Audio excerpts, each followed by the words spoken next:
नमस्कार साथियों, मैं हूं चिरंगी। आपका स्वागत करता हूं मेरे यूट्यूब चैनल चिरंगी क्लासेस में। साथियों, आज है 29 दिसंबर 2021 और 29 दिसंबर 2021 के सारे महत्वपूर्ण क्वेश्चन को लेकर मैं आपके सामने मौजूद हूं। तो चलिए बिना देरी के क्लास की शुरुआत करते हैं। आपके सामने पहला क्वेश्चन पूछा जा रहा है, हाल ही में किस देश ने बिना NOC के विदेशियों की शादी पर रोक लगा दिया है?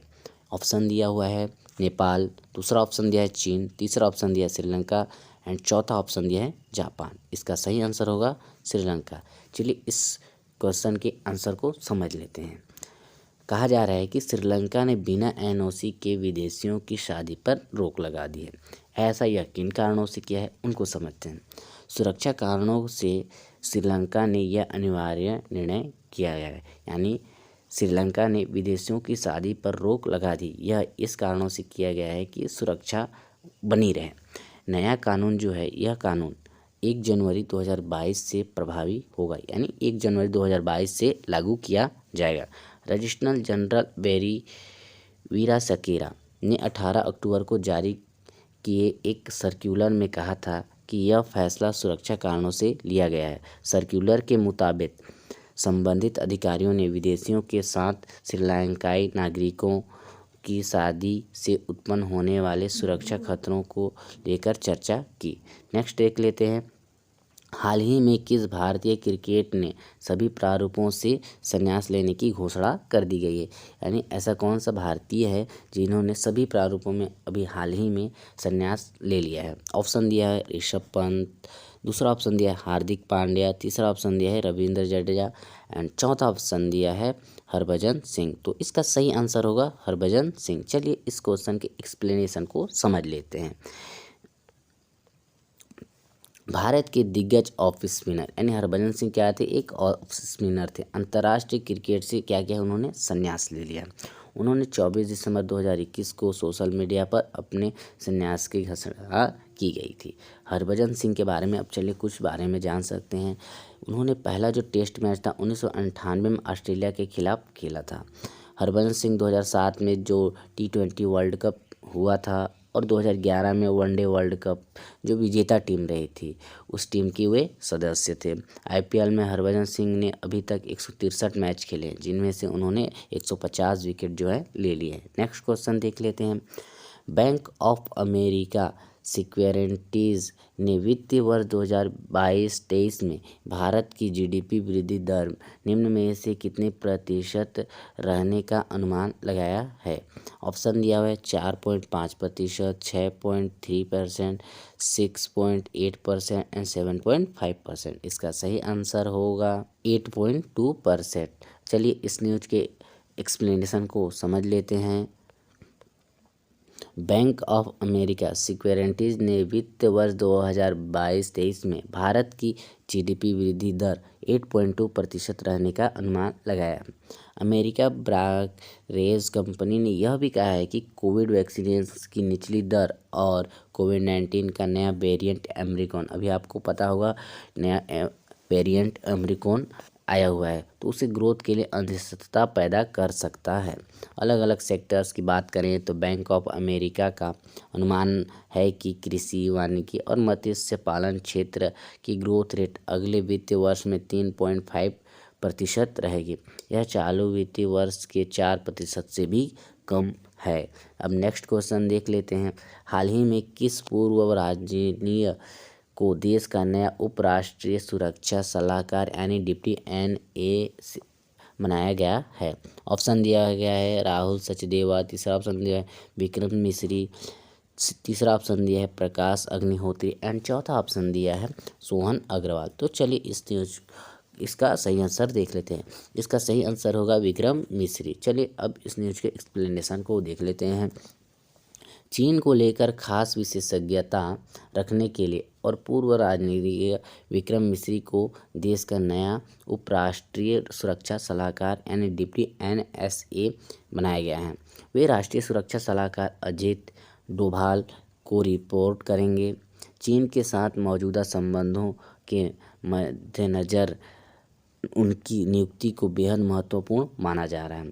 1989 में के बैच में भारतीय विदेश सेवा यानी IFF अधिकारी मिस्री चीन में भारत के राजदूत भी रह चुके हैं। मिस्री विदेश मंत्रालय में अंडर सेक्रेटरी समेत पर कई पदों पर भी वो संभाल चुके हैं। चलिए अब नेक्स्ट क्वेश्चन देख लेते हैं।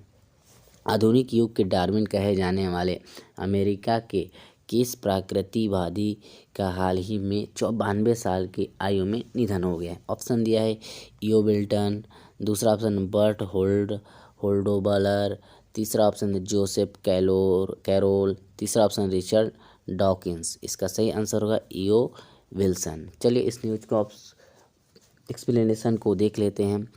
आधुनिक युग के डार्विन समझे जाने वाले अमेरिकी प्रकृतिवादी ईओ विल्सन की 92 वर्ष की आयु में क्या हुआ है? उनका निधन हो गया है। अभी हाल ही में निधन हुआ है।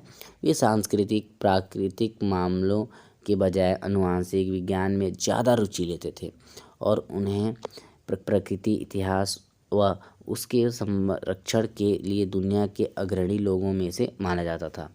उन्होंने ब्रिटिश प्रकृतिवादी डेविड एटनबरो के साथ मिलकर काम भी किया है। नेक्स्ट क्वेश्चन देख लेते हैं। स्वास्थ्य सूचकांक 2021 यानी हेल्थ इंडेक्स 2021 में निम्न में से किस राज्य को लगातार चौथी बार प्रथम स्थान मिला है? तो इसके लिए ऑप्शन दिया है केरल, पंजाब, बिहार, झारखंड। इसका सही आंसर होगा केरल। चलिए इस न्यूज़ को देख लेते हैं। नीति आयोग की रिपोर्ट के अनुसार देश में केरल स्वास्थ्य सेवाओं के मामले में सबसे आगे है, जबकि उत्तर प्रदेश इस सूची में सबसे नीचे स्थान पर है। यानी सबसे अगर टॉप में पूछा जाए तो केरल एंड सबसे टॉप डाउन में पूछा जाए तो आपका यूपी। केरल ने सभी मानकों पर स्वास्थ्य के क्षेत्र में सबसे पहला स्थान हासिल किया है। नीति आयोग के चौथे स्वास्थ्य सूचकांक यानी हेल्थ इंडेक्स 2021 में 2019-20 में केरल पहले पर था, जबकि तमिलनाडु दूसरे और तेलंगाना क्या था? तीसरे स्थान पर। यह रिपोर्ट नीति आयोग के सरकारी थिंक टैंक द्वारा बनाई जाती है। नेक्स्ट क्वेश्चन देख लेते हैं। रक्षा मंत्री राजनाथ सिंह ने 26 दिसंबर 2021 को किस शहर में BrahMos air space cruise missile निर्माण इकाई का उद्घाटन किया है? यानी रक्षा मंत्री राजनाथ सिंह जी ने क्या किया है कि एयरफोर्स के air space cruise missile launch करने का यानी उद्घाटन करने का डिसीजन लिया है। तो ऑप्शन दिया है दिल्ली से, पटना से, रांची से, लखनऊ से। इसका सही आंसर होगा लखनऊ से। लखनऊ यानी आपका यूपी। चलिए इस क्वेश्चन को एक्सप्लेनेशन देख लेते हैं। रक्षा मंत्री राजनाथ सिंह ने 26 दिसंबर 2021 को लखनऊ में BrahMos air space cruise missile का निर्माण की इकाई का उद्घाटन किया है। इस अवसर पर रक्षा मंत्री ने दोहराया है कि रूस भारत का रणनीति साझेदारी है। उन्होंने भारत में बाहरी खतरों को रोकने के लिए भारत के परमाणु और सैन्य प्रतिरोधों का भी समर्थन किया। ब्रह्मोस मिसाइल मध्यम दूरी की रेजिमेंट सुपर सैनिक क्रूज मिसाइल है। इसे जमीन, विमान, पनडुब्बी या जहाज़ों से भी लॉन्च किया जा सकता है। नेक्स्ट क्वेश्चन देख लेते हैं। दूरसंचार विभाग ने टेलीकॉम कंपनियों को उपभोक्ताओं के कॉल और इंटरनेट इस्तेमाल करने का रिकॉर्ड कितने वर्ष रखने का आदेश दे दिया है? ऑप्शन दिया है 3 वर्ष, दूसरा ऑप्शन 2 वर्ष, तीसरा ऑप्शन 4 वर्ष एंड चौथा ऑप्शन है 5 वर्ष। इसका सही आंसर होगा 2 वर्ष। चलिए इस क्वेश्चन को देख लेते हैं। दूरसंचार विभाग यानी डिपार्टमेंट ऑफ टेलीकॉम ने टेलीकॉम कंपनियों के लिए ग्राहकों के कॉल रिकॉर्ड और इंटरनेट इस्तेमाल की जानकारी को स्टोर करने के लिए मिनिमम अवधि को 1 साल में बढ़ाकर 2 साल कर दिया गया।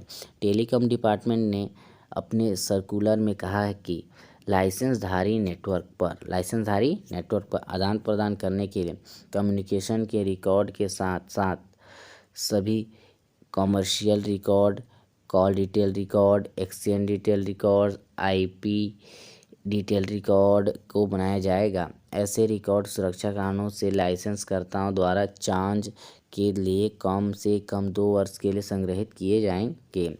साथियों ये रहा आज का सेक्शन। आपको कैसा लगा कमेंट सेक्शन में कमेंट करके ज़रूर बताइएगा। मिलते हैं अगले वीडियो में।